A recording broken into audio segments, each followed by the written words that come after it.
Kas lääs suudab edukalt vastu seista islamistlikule terrorismile? Kui Ameerika Ühendriigid näivad Iraanile alla andvat pärast seda, kui nad on andnud hävitavaid lööke selle sõjaväele ning tuuma- ja raketiprogrammidele, rääkimata enamikust selle juhtidest, kes tapeti koos Iisraeliga korraldatud rünnakutes. Küsimus on selles, kas selle kõrgtehnoloogilised relvad ning osavad piloodid ja sõdurid tähendavad midagi, kui Ameerika juhid ei oma tahet ega kannatlikkust võidelda islamistliku terrorirežiimiga, mis suudab tulistada droone läbi Hormuzi väina sõitvate laevade pihta. Sel nädalal saates Think Twice koos sõjaväeeksperdi kolonel Richard Kempiga sukeldume põhjalikult Iraani sõtta ning arutame, kas Ameerika Ühendriigid on tõesti võimelised oma vaenlasi võitma ja vältima oma liitlaste reetmist.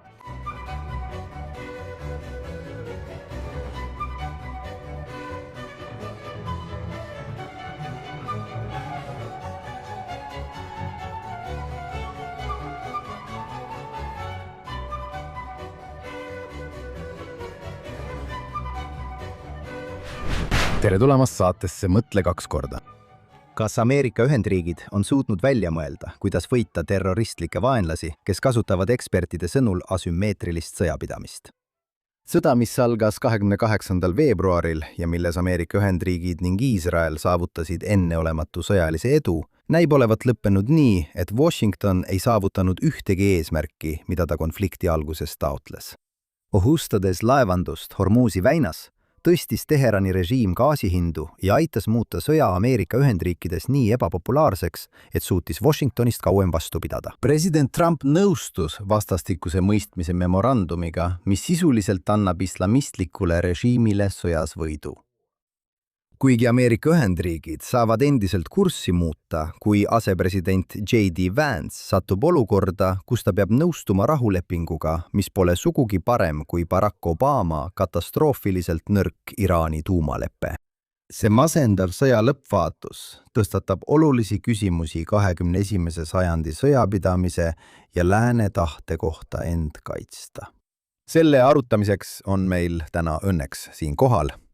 Ja ma mõtlen tõesti siin isiklikult. Kuna see Think Twice'i episood salvestatakse Jeruusalemmas JNS stuudios, on meil siin üks juhtivaid sõjapidamise, terrorismi ja sõjalise strateegia eksperte. Kolonel Richard Kemp on erru läinud Briti sõjaväelane ja kommentaator. Sandhursti Briti sõjaväeakadeemia lõpetanu. Ta on autasustatud veteran esimesest lahesõjast, samuti konfliktidest Põhja-Iirimaal, Bosnias, Afganistanis ja Iraagis, kus ta juhtis vägesid. Samuti teenis ta rahvusvahelise terrorismivastase meeskonna juhina Briti valitsuse ühises luurekomitees. Pärast erruminekut on ta kirjutanud ja rääkinud sõjandusest, terrorismist ja strateegiast. Kolonel Richard Kemp, tere tulemast saatesse Think Twice. Jonathan Tobin, see on mulle rõõm, olen siin Jeruusalemmas, et osaleda JNS-i konverentsil, mis just lõppes. Ja see oli täiesti suurepärane, fenomenaalne konverents, millest igaüks, kes kohal ei olnud, jäi paljust ilma. Ei, ma arvan samuti. Meil oli palju suurepäraseid esinejaid ja 3 päeva järjest toimusid tõeliselt huvitavad vestlused. Eriti veel see, et ka sina olid seal kohal. Aitäh! Alustan sellega, et küsin sinult küsimuse, mis toob esile meie praeguse strateegilise dilemma. Ja selle all pean ma silmas läänt, Ameerika Ühendriike ja Iisraeli. Ole hea ja ole korraks kannatlik. Üks tippkohtumise sessioonidest, millest me just rääkisime, oli professor Yuval Steinitzi ettekanne, kes on Rafaeli, ühe suure Iisraeli kõrgtehnoloogilise sõjatööstusettevõtte juht. Teate, seda nime võib näha raudkupi tõrjerakettidel ja paljudel teistel asjadel. Ja tema esines sessioonil, kus ta rääkis meile Iisraeli hämmastavatest tehnoloogilistest saavutustest. Kuidas tema sõnade järgi ütles Iisraeli õhuväejuht, et ilma selleta poleks Iisrael suutnud midagi teha. See on tõsi. See andis tohutu tehnoloogilise eelise võitluses Iraani vastu, nii Iisraelile kui ka Ameerika Ühendriikidele. Aga mõtleme korraks selle peale, kuhu see meid viinud on. Palun olge minuga kannatlik. See meenutas mulle loengut, mida ma kuulsin tudengina kaua aega tagasi, kui õppisin ajalugu Columbia ülikoolis, kui ma võtsin strateegia ja globaalsete konfliktide kursust. Seda õpetas tol ajal väga tunnustatud teadlane, nüüdseks lahkunud Warner Schelling. ja Schelling rääkis meile jaapanlaste taktikalistest ja operatiivsetest eelistest liitlaste ees Teise maailmasõja alguses. Ja ta ütles, et jaapanlastel olid vähemalt sõja alguses paremad lennukid, laevad, mis olid paremad, ja paremad lendurid, kogenumad lendurid. Nad olid palju arenenumad operatiivstrateegiate osas. Nad olid uurinud, kuidas lennukikandjaid kasutada viisil, mida liitlased, nii Suurbritannia kui ka Ameerika Ühendriigid, polnud teinud. Nad olid uurinud, kuidas korraldada dessantoperatsioone, mida liitlased õppisid alles sõja käigus. Ja kui sellele tagasi mõelda, aga mida ta ütles, oli see, et hoolimata nende tohutust ülekaalust Teise maailmasõja alguses, polnud neil mingit strateegiat, kuidas sõda tegelikult võita. Peale selle oli neil hullumeelne idee, et kui nad teeksid ootamatu rünnaku Ameerika Ühendriikide vastu ja annaksid neile kiire hoobi, siis ameeriklased annavad alla. Tegelikkuses oli aga vastupidi. See pani mind mõtlema sellele, kus me täna oleme. Ma mõtlen, kui me istuksime Tokyos, näiteks märtsis 1942. Oleksime võinud kuulata sellist loengut. Ilma igasuguse lugupidamatuseta, nagu me heebrea keeles ütleme, lallabdil, professor Steinitzi ja tolleaegsete jaapanlaste vahel.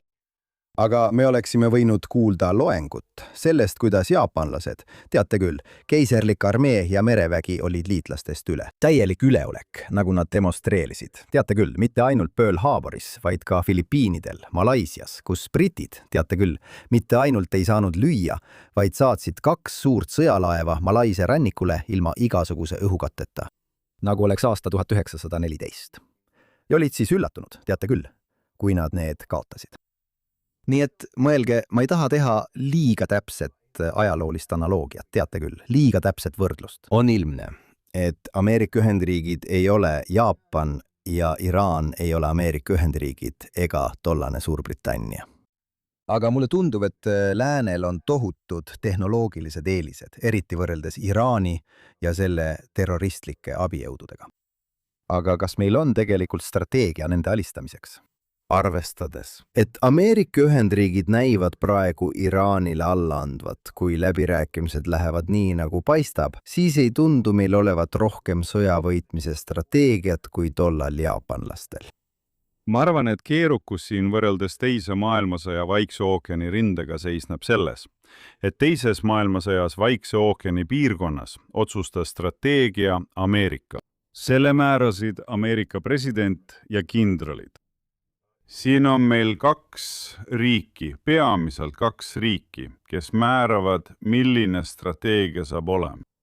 Ja mul ei ole mingit kahtlust, et peaminister Netanyahu, kellel on väga selge ja järjekindel strateegia, mille ta minu arvates töötas välja tõenäoliselt enne 7. oktoobrit, kindlasti alates 7. oktoobrist. Ja me oleme näinud, kuidas see on lahti rullunud. Olgu, strateegia on muutunud, seda on kohandatud, seda on kohandatud vastavalt olukorra muutustele, aga ma arvan, et on üldine strateegia olemas. Teisest küljest, ameeriklased, keda tuleb minu arvates selles suhtes pidada vanemaks partneriks. Ma ei ole kindel, et neil on strateegia olemas. Ma arvan, et neil oli strateegia selle lahendamiseks, Iraaniga tegelemiseks. Aga ma arvan, et see muutus. Ma arvan, et poliitilised muutused ja see, kuidas sõda arenes, sundisid president Trumpi oma strateegiat sisuliselt kõrvale heitma. See ei tähenda, et ta ei võiks selle juurde tagasi pöörduda. Ja ma arvan, et sul on täiesti õigus, et praegu tundub olukord väga murettekitav selle vastastikuse mõistmise memorandumi tõttu. Aga ma arvan, et president Trump on mees, kes on võimeline ja keda on korduvalt nähtud ootamatult ühele või teisele poole pöördumas, mis on mõnes mõttes tugevus, kuid mitte tingimata selles olukorras. Ja me võiksime näha, et see strateegia võib-olla läheb jälle õigele rajale. Aga ma arvan, et see ongi tegelik erinevus Vaikse ookeani sõjatandri vahel. Ja nagu sa tead, kui vaadata teist maailmasõda tervikuna, oli strateegiaga palju probleeme. Ja see oli osaliselt sellepärast, et Ühendkuningriigi ja Ameerika Ühendriikide vahel, kes olid 2 peamist liitlasjõudu, liitlasvalitsust, oli erimeelsusi. Ja me nägime seal mõningaid probleeme. Ja ma arvan, et kui sa oled ülikooli professor, siis on väga lihtne strateegiat kaardistada ja öelda, kuidas strateegiline mõtlemine peaks toimima. Aga ma arvan, et see on hoopis teistsugune, kui sa seisad silmitsi päris olukorraga, mis ei hõlma ainult lahinguväljal olevaid võitlejaid. See hõlmab ka kodumaal olevat valijaskonda, see hõlmab näiteks ka väga palju erinevaid majanduslikke tegureid. aitäh, et kuulasite saadet Mõtle 2 korda. Ükskõik, kas kuulad meid mõnel taskuhäälingu platvormil või vaatad meid otse Facebookis, X-is või JNS-i YouTube'i kanalil, palun pane JNS-ile meeldi, hakka jälgijaks, vajuta kellukesele, et saada teavitusi ja anna meile häid hinnanguid. Samuti lisaks saatele Mõtle 2 korda on olemas ka Joonatan Tobini igapäevane taskuhääling, kus jagan teiega rohkem uudiseid ja analüüse kõige olulisemate teemade kohta, millega me täna silmitsi seisame. Igapäevast saadet leiad nime alt Joonatan Tobini igapäevane. JNS-i kanavilt, kust iganes sa oma taskuhäälinguid kuulad. Ja nüüd tagasi tänase saate juurde. Jah, ma arvan, et sul on sellest täiesti õigus. Ilmselgelt need poliitilised tegurid praegu domineerivad.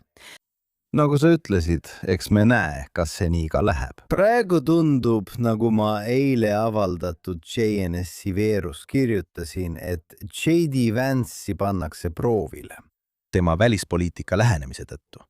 Ja ma kardan, et talle on antud ülesanne iraanlastega läbi rääkida.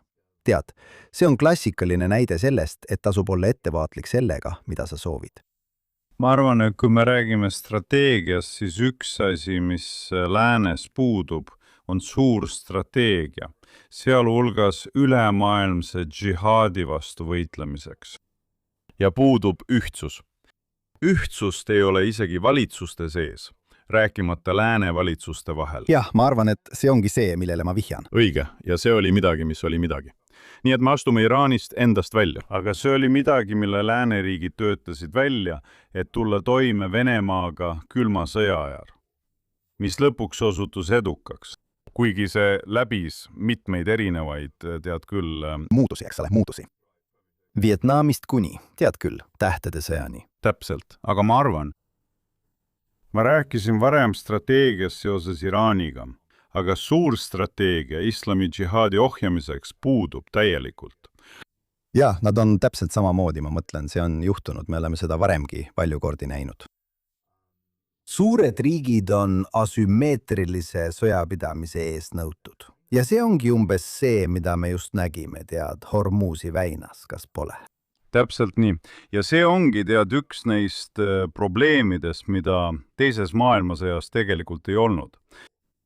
Või tõepoolest ka varasemates sõdades ja mõnes hilisemas on lääne suurriikide tõeline vastumeelsus maksta hinda, mis on vajalik edu või võidu saavutamiseks. Sellises, mida võiks nimetada asümmeetriliseks konfliktiks või tegelikult ükskõik millises konfliktis, ma arvan. Teate, ma arvan, et kui vaadata näiteks Venemaad ja Ukrainat, siis mõlemad pooled on seal valmis maksma ükskõik millist hinda, vähemalt mingil määral. Aga ma ei usu, et see näiteks Lääne-Euroopas üldse olemas oleks. Ja ma arvan, et see olukord, see hirm läänes ja sõltuvus rahust ja heaolust, need on küll suurepärased asjad, aga need ei tule lihtsalt niisama. Ma arvan, et see on tõesti õõnestanud seda, mida peeti väga edukaks, tõenäoliselt ajaloo kõige edukamaks sõjaliseks liiduks, NATOks. Ma arvan, et praegune mõtteviis ja praegune hoiak, eriti Lääne-Euroopas, on tõesti NATOt õõnestanud. Jah, räägime nüüd natuke sellest, mis juhtus pärast 28. veebruari. Kui täielik oli sõjaline võit Iraani üle. Ja kas Ameerika Ühendriigid ja Iisrael oleksid suutnud tagada Hormuzi väinas meresõiduvabaduse, kui Washington oleks otsustanud seda teha? Või oli see, nagu me just ütlesime, asümmeetrilise sõjapidamise juhtum, kus Iraani droonid oleksid võinud lõputult laevandust ohustada? Ma mõtlen, kas nad oleksid suutnud üle elada Ameerika Ühendriikide tõelise ühise pingutuse selle probleemi lahendamiseks? Ma ei usu, et nad oleksid suutnud. Ei, ma arvan, et oleks olnud võimalik Hormuzi väina avada või avatuna hoida. Ja ameeriklased teadsid ilmselgelt Hormuzi väina tähtsust, nagu ka iisraelased. Ma ei nõustu nende inimestega, kes ütlevad, et ameeriklased ei mõelnud, ma tahtsin öelda Jaapan, sellele, et Iraan sulgeb. Ma panen selle sulle pähe. Iraan sulgeb Hormuzi väina. See on ilmselgelt naeruväärne ettepanek. See oleks olnud esimene asi, mille peale nad oleksid tulnud. Nad võisid järeldada, et see pole vajalik, sest nende Iraani hävitamine alguses oleks nii suur, et Iraanil ei oleks võimekust Hormuzi väina sulgeda. Sel juhul, kui nad tõesti nii arvasid, siis nad arvutasid valesti, nagu me oleme näinud. Aga ma usun, et sõjaliselt oleks olnud võimalik seda ära hoida või vähemalt pärast selle juhtumist Hormuzi väin uuesti avada. Tõenäoliselt oleks see nõudnud vägede kohalolekut, mitte tingimata suures ulatuses ega pikaajaliselt suurel alal, vaid piiratud vägede kohalolekut teatud võtmekohtades, mis kontrollivad Hormuzi väina. Aga on selge, väga selge, et Ameerika Ühendriigid ei olnud ega oleks tõenäoliselt kunagi valmis sellises olukorras vägesid koha peale saatma. See on üsna otsustav puudus, kui sa üritad Iraaniga võidelda. Kui sa usud, et Ameerika Ühendriigid tõesti lihtsalt ei tee seda, sest selle üle on palju spekulatsioone. Ma mõtlen, me räägime natuke rohkem sellest, kuhu me oleme sõja tulemusega suundumas.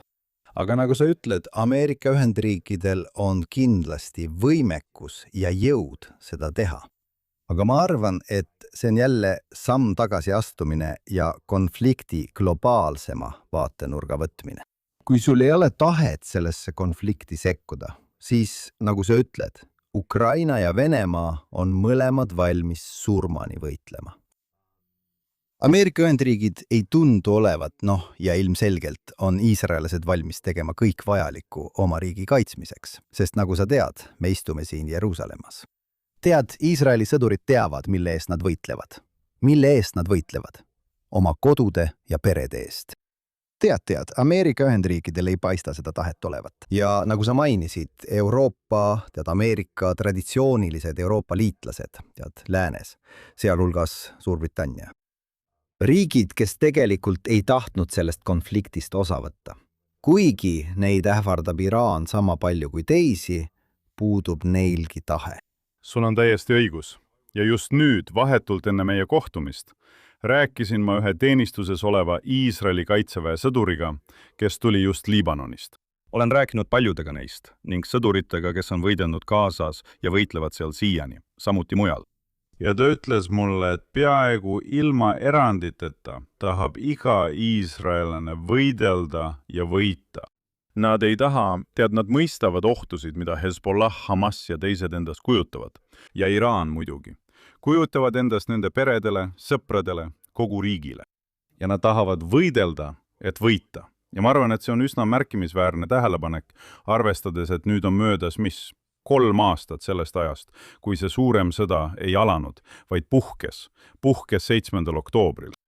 Ja ma arvan, et kui vaadata neid ohvreid, mida iisraelased on toonud, nii inimelude, tervise kui ka loomulikult töökohtade ja pereelu osas. Sest Iisrael. Ja Iisrael, sõltub nii tugevalt reservväelastest. Ma arvan, et see on äärmiselt muljetavaldav tähelepanek, mida ma ei usu, et sa tänapäeval läänes leiaksid, vähemalt Lääne-Euroopas, ütleme nii. Ja teine punkt, mida ma arvan, et tuleks mainida, on see, et USA, ma usun, et Ameerika Ühendriikide presidendil on palju raskem omal käel riskida. Antud juhul Iisraeliga, tõsi küll, kuid ilma oma traditsiooniliste liitlasteta, nagu sa mainisid, Lääne-Euroopas ja eriti Ühendkuningriigis. Välja arvatud Vietnami sõda, oleme me igas konfliktis ameeriklastega õlg õla kõrval võidelnud ja neid igas konfliktis toetanud. Midagi, mida Trump näib aeg-ajalt unustavat. Õige. Aga tegelikult alates esimesest maailmasõjast ja isegi enne seda oopiumisõjas. Õige. Ja Hiinaga, kuigi mitte ametlikult. Aga seda seal ei ole. Ja ma arvan, et see teeb presidendi jaoks palju raskemaks, kui ta kaalub, kui kaugele ta on valmis minema, kus on tema liitlased. Ja ma arvan, et kõige murersikitavam osa sellest on see, Ameerika on rahastanud Euroopa kaitset aastakümneid. Teate küll, samal ajal kui eurooplased on mõnulenud sotsiaalhoolekande, kliimamuutuste, riiklike tervishoiuteenuste ja kõige muu najal. Ja nii edasi. Kõik väga head asjad. Ma ei ütleks tingimata, et kliimamuutused on head, aga teised asjad küll. Aga nad on saanud seda teha, sest Ameerika on sisuliselt nende kaitse eest maksnud. ja nii see ongi ning Trump on ise ka selle kohta kommenteerinud ja õigustatult, et me oleme Euroopat doteerinud. Aga kus nad on siis, kui meil neid vaja on? Jah, ja ma arvan, et siin on hea võrdlus, me rääkisime teisest maailmasõjast, et iisraellased kõlavad täpselt nii nagu ameeriklased ja ma tean, et ka Briti sõdurid, meremehed ja lendurid kõlasid teise maailmasõja ajal. Nad kõik teadsid, mille eest nad võitlevad ja nad ei pruukinud igal hetkel rahul olla, nad kaebasid. Ja iisraellased kaebavad samuti, aga nad teadsid, mille eest nad võitlevad.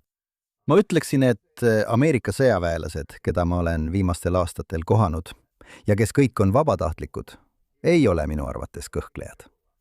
Õige. Nad ei kõhkle üldse teha kõike vajalikku Iraani vastu. Ma mäletan, kuidas ma käisin õppereisil. Õppereisil koos USS-iga, teate küll, lennukikandja Trumani pardal. Ja ma küsisin nende käest Iraani kohta, teate küll, Iraani kohta, mõnede lendurite ja kapteni käest. Ja see oli umbes nii, et meil pole õhujõude vaja, lihtsalt laske meid nende kallale. Teate küll, paar lennukikandja löögigruppi, me suudame teha kõike, mis vaja. Sama kehtib ka Suurbritannia kohta. Ma mõtlen, ma ei saa teiste Euroopa riikide eest rääkida. Aga Briti sõdurid oleksid selles olukorras väga entusiastlikud võitlusse astuma.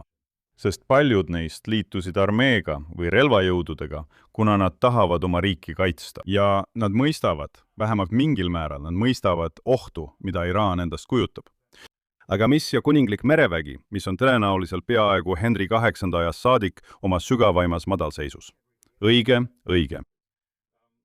Tunneb sellepärast suurt piinlikkust, et Suurbritannia ei suutnud isegi tõsiselt proovida kaitsta Briti suveräänset territooriumi Küprosel, kui see sattus rünnaku alla. Nii et ma ei mõelnud seda, kui ütlesin, et läänes puudub tahe. Ma arvan, et see on palju rohkem poliitilise tahte küsimus kui tahte küsimus. Jah, see on Westminsteri tahe, mitte relvajõudude tahe. Õige, jah. Kui astuda taas samm tagasi taktikalisest olukorrast, siis mis sa arvad, millised oleksid Iraani uue lepitamise tagajärjed, kui see tõesti juhtub, kui USA lõpuks nii teeb? Kas sa arvad, et Ameerika Ühendriikide ja Iisraeli poolt viimastel kuudel tekitatud kahju on piisav, et hoida islamistliku režiimi lõputult ohjes, nagu mõned väidavad? Või kas Iraan, kes võib õigusega öelda, et ta suutis edukalt USA-le vastu seista, või taaselustada oma ambitsioonid piirkondlikuks hegemooniaks ja laiendada rahvusvahelist terrorismi? Ma arvan, et tegelikult on mõlemad natuke ja iraanlased on ilmselgelt väga häälekad selles, kuidas nad on Ameerika Ühendriigid väidetavalt võitnud. Tegelikkuses on see aga hoopis teistsugune lugu. Ameerika Ühendriigid ja Iisrael hävitasid koos Iraani ründevõimekuse. Täielikult hävitasid. See ei hävitanud seda täielikult. Kuid need fenomenaalsed löögid, ja me kuulsime Yuval Steinitsilt, nagu sa varem mainisid, täppislöökidest, isegi juba sõja esimestel päevadel, olid sõja ajaloos pretsedenditud. Merevägi praktiliselt ei eksisteeri Iraanis. Armee või kindlasti IRGC ei eksisteeri. Suur osa hierarhiast ja õhutõrjesüsteemidest ning muudest sarnastest on viidud väga madalale tasemele. Nad on sellest tohutult kannatanud, ükskõik mida nad ka ei ütleks, nad on tohutult kannatanud. Ja see on, ma arvan, see on mõneks ajaks edasi lükanud osa nende agressioonist Iisraeli ja teiste piirkonna riikide vastu. Tuumaarsenal, mis on ilmselt kõige suurem murekoht, on samuti väga tõsiselt purustatud. Mitte täielikult hävitatud, kuid suuresti hävitatud. Kuigi neil on endiselt alles veidi kõrgelt rikastatud uraani. Ma arvan, et seda saab parandada. Tegelikult saab kõiki neid asju aja jooksul parandada ja kui neil lastakse, siis need ka parandatakse. Ja tead, võib-olla kulub paar aastat, võib-olla natuke kauem, võib-olla natuke vähem, et jõuda tagasi sinna, kus nad olid varem oma tuumaprogrammiga, kui neil lastakse seda teha. Nii et ma arvan, et Iraanile järeleandmine, kui see tõesti juhtub, ja sul on õigus, ma arvan, et tuleb teha see märkus, et me lihtsalt ei tea. Me ei tea, mida Donald Trump järgmiseks teeb. Me ei tea, kas ta mingil hetkel tüdineb Iraani vastustest, koostöö puudumisest, mida me järgmise 60 päeva jooksul näeme. Ja võib-olla lükkab ta tegevuse edasi kuni vahevalimisteni. Sest ilmselgelt on see tema jaoks kõige olulisem. ja loodetavasti siis, kui selleks ajaks pole midagi juhtunud, naasevad nad võitlusse, sest tal on Ameerika Ühendriikide sees 2 valimistest vaba aastat. Aga kui seda ei juhtu, siis on see tohutu oht. Ja peamine oht on Iisraelile, samuti laheriikidele ja ütleksin, et teisejärguline oht ka ülejäänud maailmale. Nii et see on minu arvates väga raske olukord. Ja Iisraelil peavad sellel ajal minu arvates olema kindlad punased jooned. Ja need punased jooned hõlmavad kahtlemata ka turvatsooni säilitamist Liibanoni sees ning loomulikult ka Hamasi küsimusega tegelemist. Olgu see siis alguses lihtsalt praeguse turvatsooni säilitamine ja laiendamine ning seejärel nendega põhjalikumalt tegelemine. Aga Iisrael peab neid punaseid jooni hoidma ning säilitama võimekuse rünnata Iraani siis, kui vaja on. Ja kui ma räägin võimekusest, siis see võimekus on olemas, aga tal on vaja sisuliselt saada nõusolek või kui mitte nõusolekut, olla valmis vajadusel Ameerikaga omaenda kaitsevajaduste nimel lahku minema, eriti mis puudutab Iraani. Ja see on väga raske. See ei ole lihtne olukord.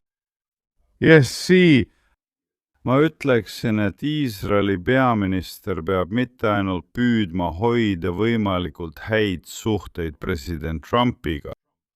Aga tal tuleb ka meeles pidada, et tema enda valimised on tulemas, tõenäoliselt oktoobris.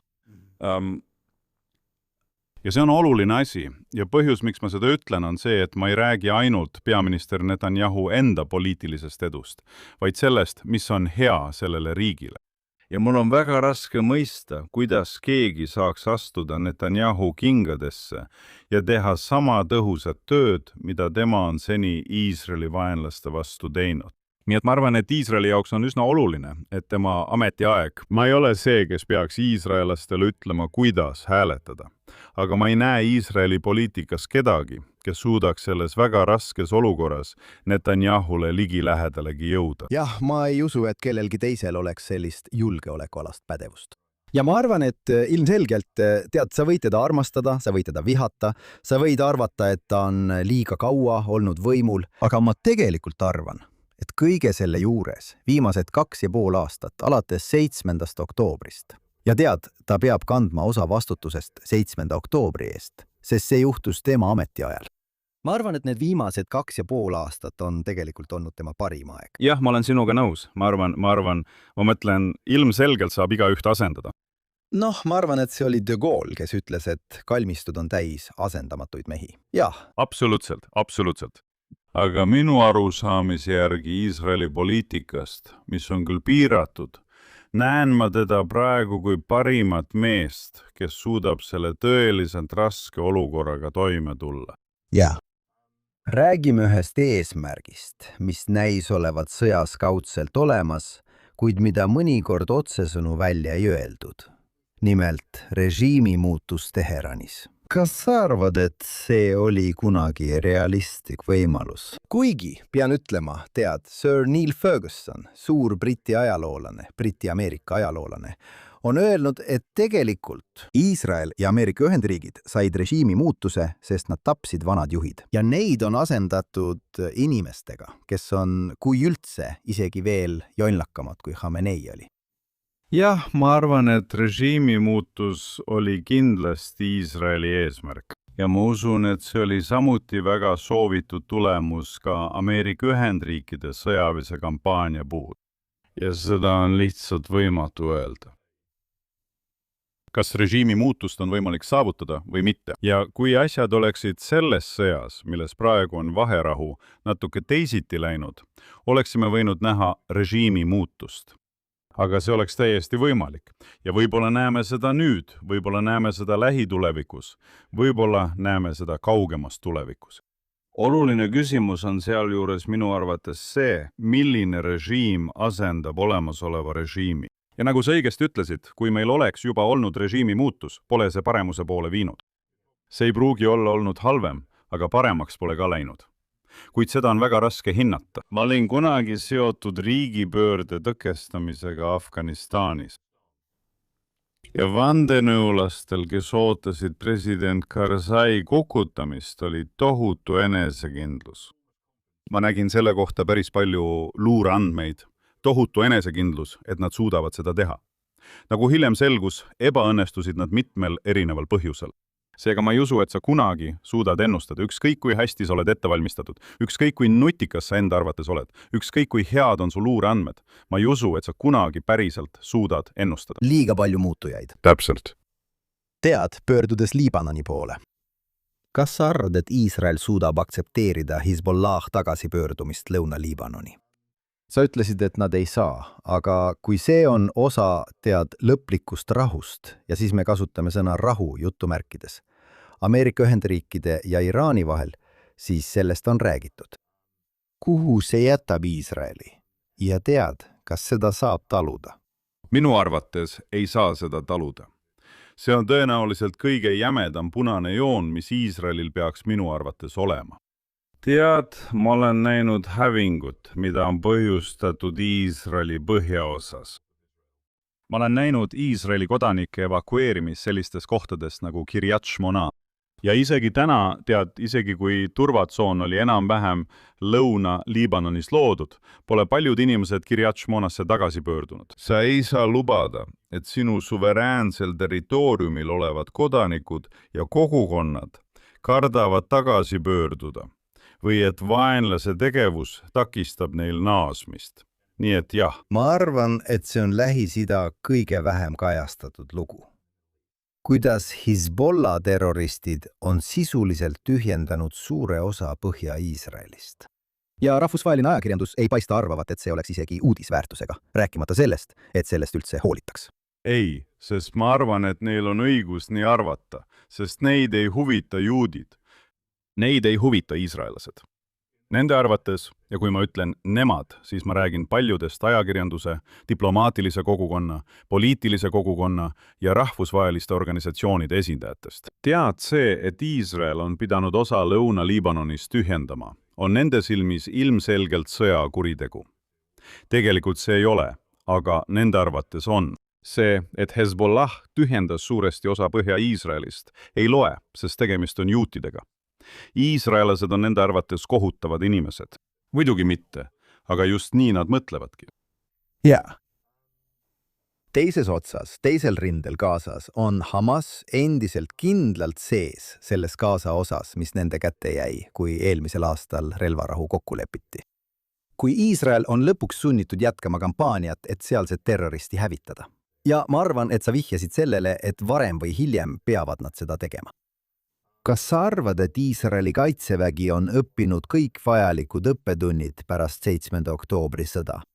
Ja kas nad on võimelised selle hävitama ilma tõsiste Iisraeli ohvriteta või ka palestiinlaste ohvriteta? Tsiviilohvrid, mis me teame, viivad paratamatult genotsiidi süüdistusteni, mis on muidugi valed, kuid siiski olemas. Jah, ma mõtlen, ma olen olnud Gazas mitu korda, alates sõja alguses 7. oktoobril. Ja olen näinud Iisraeli kaitseväge tegutsemas. Olen näinud neid tegutsemas lahingus nii varajases, keskmises kui ka hilisemas etapis. Ja pole kahtlustki, et taktikas ja protseduurides tehti märkimisväärseid muudatusi, kui Iisraeli kaitsevägi õppis kogemustest. Ja ma ütleksin täna, et maailmas pole ühtegi armeed, mis küündiks Iisraeli kaitseväe võimekuse tasemele sellise olukorraga toimetulekul.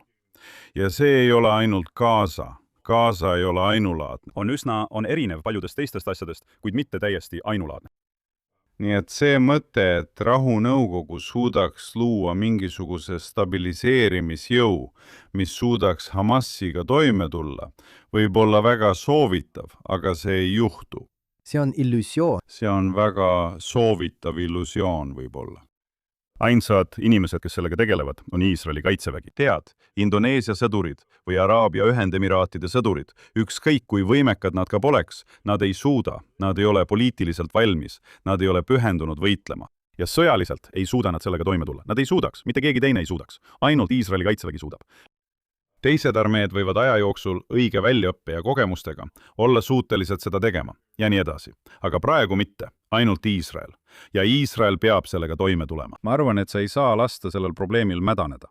Jah, praegu on nad hästi kontrolli all. Nii palju kui mina tean, ei ole neil võimalus tuua sisse olulisi laskemoona, mida seal juba ei oleks. Kaitses võib olla mõningaid auke, aga midagi tõeliselt olulist, ma arvan, ei ole. Eriti seni, kuni Iisrael kontrollib Philadelphia koridori Gaza ja Egiptuse vahel. Nii et ma ütleksin, et ei ole täiesti hädavajalik Hamasi kohe hävitada. See oleks tore, aga see ei ole nii kiireloomuline. Ma arvan, et sellega võib aega võtta. See võib aset leida koos teiste sündmustega Lähis-Idas. Noh, nagu mõned Iisraeli inimesed, kes on asjaga kursis, on mulle öelnud. Üks sõda korraga. Õige. Tead, neil ei ole lõputult ressursse, et pidada mitut sõda korraga. Ja on ka poliitilised kaalutlused. Aga ka sinu küsimus selle kohta, kas seda saab teha? Ilma suure hulga Iisraeli ohvrite või suure hulga Gaza tsiviilohvriteta. Ma arvan, et vastus on tõenäoliselt jah, seda saab teha. Ilmselgelt tuleb ohvreid. Ja on kohutav öelda, et jah, olgu, meil võib olla mõned ohvrid. Ma ei mõtle seda üldse nii. Aga sa ei saa võita sõda surmava vaenlase vastu, ilma et ka sinu enda poolel oleks ohvreid. See pole kunagi juhtunud ja ma ei usu, et see kunagi juhtub. Nii et kahjuks tuleb ka Iisraeli poolel ohvreid. Ma tean, et Iisrael, kui nad tõesti otsustavad Hamasiga tegeleda, siis ma arvan, et nad peaksid seda tegema ja tõenäoliselt ka plaanivad seda teha. Järk-järgult, piirkond piirkonna haaval. Umbes 40% Gazast, mis on endiselt Hamasi kontrolli all, ja nagu nad on teinud mujal Gazas, püüavad nad tsiviilelanikkonna piirkonnast eemaldada, kui nad edasi liiguvad. Ja see on võimalik. Seda on võimalik saavutada. Ja seetõttu minimeerida tsiviilohvreid. Kuid tsiviilohvreid tuleb siiski. Just seda Hamas tahabki. Nad tahavad, et nende enda tsiviilisikud oleksid ohvrid, sest see on peaaegu ainus viis, kuidas nad ise ellu jäävad. Rahvusvahelise hukkamõistu kaudu Iisraeli vastu ning püüdes takistada Iisraelil neid hävitamast, mis on ilmselgelt nende peamine eesmärk. Sest taas, tead küll, rahvusvahelise avaliku arvamuse kohtudettu. Nii et tsiviilohvreid tuleb paratamatult, kuid Iisrael püüab neid minimeerida. Aga kui sa sellest räägid, siis inimesed mõistavad sageli sõja proportsionaalsuse mõistet valesti. Jah. Üldiselt, ja ma ei räägi siin proportsionaalsuse reeglitest, mis puudutavad üksikuid sõjalisi kokkupõrkeid. Need on üsna selged. Aga üldiselt proportsionaalsus ei ole vajalik. Oluline on see, et juhindutakse reeglist, mille kohaselt Iisrael peab hävitama vaenlase, kes teda ohustab. Ja kui selle protsessi käigus hukkub palju tsiviilisikuid, on see traagiline, see on kohutav, kuid see on paratamatus, kui võideldakse vaenlasega, kes kasutab oma tsiviilelanikkonda enda kaitseks. Ja samuti, nagu ma varem mainisin, tahab, et need tsiviilisikud sureksid. Jah, ma mõtlen, nad on ilmselt ehitanud tõenäoliselt maailma suurima pommivarjendite võrgu. See on põhimõtteliselt võrreldav New Yorgi metroosüsteemiga. Aga Gazas on pommivarjendid mõeldud pommide ja pommitajate jaoks, mitte tsiviilisikutele. Jah, täpselt. Lähme korraks sõjast eemale, teeme sammu tagasi. Ja ma tahan sinult küsida, kui inimeselt, kes käib siin üsna tihti, kes mõistab sõda, kes mõistab sõjapoliitilisi tagajärgi, kas sul tekib segadust või vastuolu selle vahel, kuidas sina Iisraeli mõistad ja koged, kui sa siin käid, ning selle vahel, kuidas Iisraeli kujutatakse meedias, eriti läänes? Kui sa loed näiteks Londoni või New Yorgi ajalehti. See on üldine arusaam, tead, ja ma näen seda mitmel erineval moel. Praegu samastavad paljud inimesed Iisraeli genotsiidi toimumise kohana, mis on täiesti erinev tegelikust Iisraelist, mis pole üldse selline. Tegelikult on see hoopis vastupidi. Kuid siiski on see üha enam levinud seisukoht suure hulga ja murettekitavalt suure hulga inimeste seas läänes. Võib-olla isegi enamuse seas, eriti Euroopas. ja ma arvan, et šokk on ilmselt veel leebe väljend, sest suuremat kontrasti Iisraeli ja tema sõjaliste operatsioonide üldise avaliku kuvandi ning tegelikkuse vahel ei saaks olla. Aga me ei tohiks unustada, et see ei ole arusaamatus ega segadus. See ei ole teadmiste puudumine. Tegemist on sihilikult läbiviidava kampaaniaga, mille eesmärk on Iisraeli legitiimsuse õõnestamine. See algas Nõukogude Liidus 1960. aastatel konkreetse kavatsusega kasutada Iisraeli relvana Suurbritannia ja USA vastu Lähis-Idas. Ja kuigi Nõukogude Liitu enam ei ole, eksisteerib see kampaania endiselt. Selle on üle võtnud teised. Ja see on sihilikult loodud.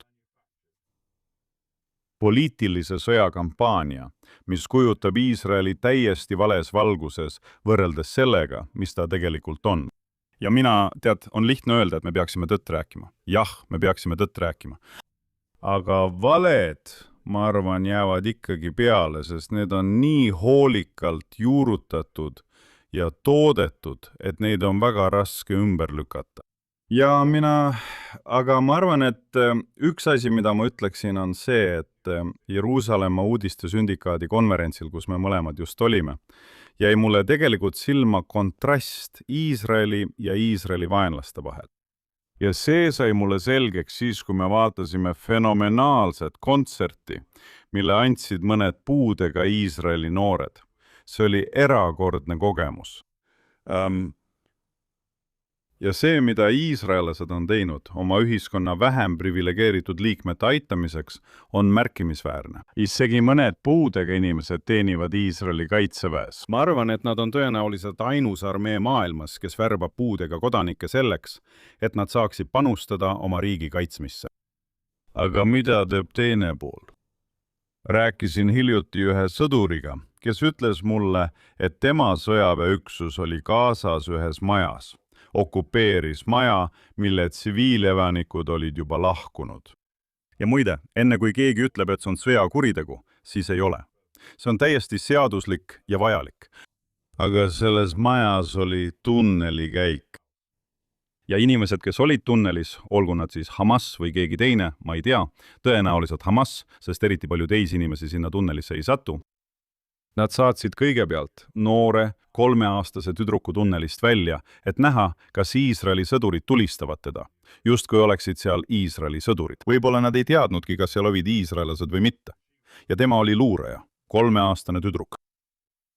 Ma tean paljusid juhtumeid, kus puudega lapsi on sunnitud ette minema. Ühes olukorras, kus toimub vastasseis Iisraeli kaitseväe või Iisraeli politseiga, lootuses, et need puudega lapsed lastakse maha ja tapetakse. Sest loomulikult neid ei huvita. Neid tõesti ei huvita need lapsed. Ma ei ütle seda niisama. Nende mõttelaad ei vii neid isegi oma rahva vastu kaastunnet tundma. Ja nii nad loodavadki, et IDF või politsei nad maha laseb. Sest loomulikult on see Palestiina propagandale tohutu boonus. Kui vaenlane, sionistlikud tapjad, pole tapnud mitte ainult tsiviilisikut, vaid last, ja see on puudega laps. Nad kasutavad enesetapurünnakuteks puudega lapsi ja täiskasvanuid. See jätkub. Ja ma arvan, et see on ilmselt kõige silmatorkavam erinevus. Ja sa pead kuidagi aru saama, mis on õige ja mis vale. Ja kõigile on selge, mis on õige ja mis vale. Ja igaüks, kes jälgib või teab midagi Iisraelist, Iisraeli vaenlastest ja konfliktist, peab selles küsimuses Iisraeli poolele asuma. Vastasel juhul asuvad nad kurjuse poolele. Jah, täpselt. Just seda nad ongi. Nad on kaotanud oma moraalse kompassi. Ja kui nad süüdistavad Iisraeli genotsiidis, siis see näitab lihtsalt, et just seda nad ise tahavad teha.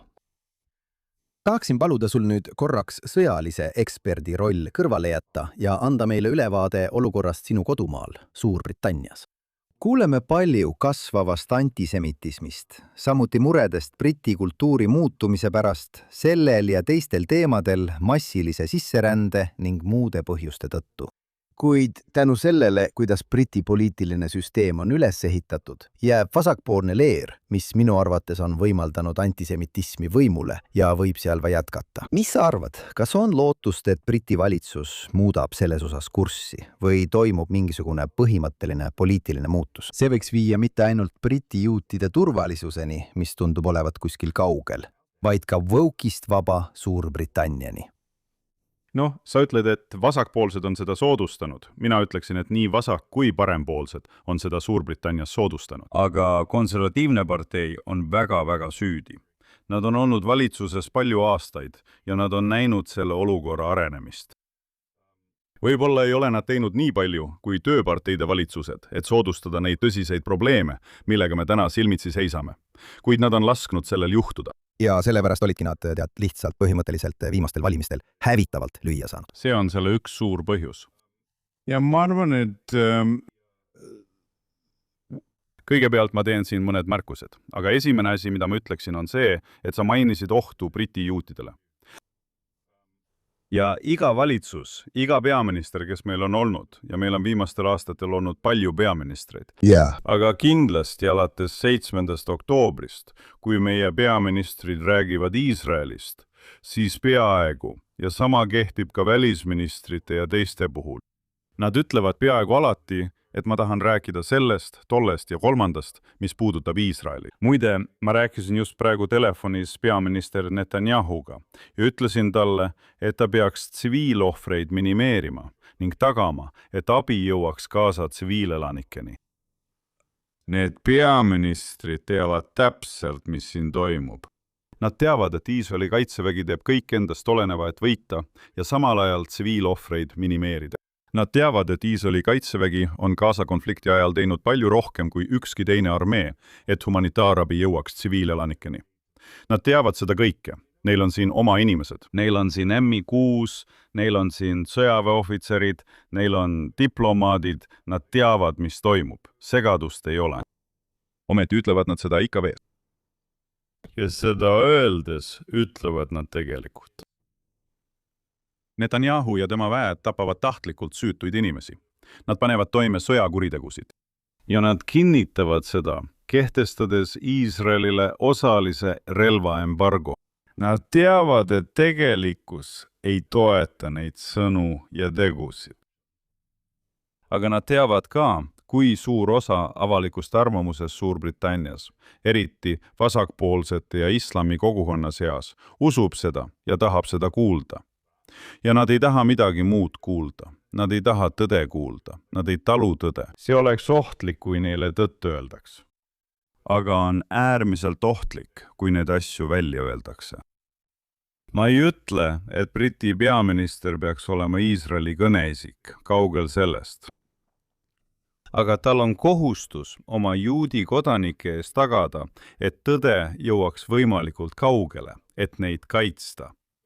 Aga ta ei tee seda. Ta valab oma enda sõnadega õli tulle. Kui meil algas Ukraina ja Venemaa sõda, otsustas Briti peaminister, tol ajal oli selleks Boris Johnson, kui ma ei eksin, võtta väga kindla seisukoha Ukraina toetuseks. Ta teadis, et see saab olema Ühendkuningriigi jaoks majanduslikult valus, nii naftahindade kui ka selle tõttu, kui palju laskemoona ja toetust, rahalist toetust me Ukrainale saatsime.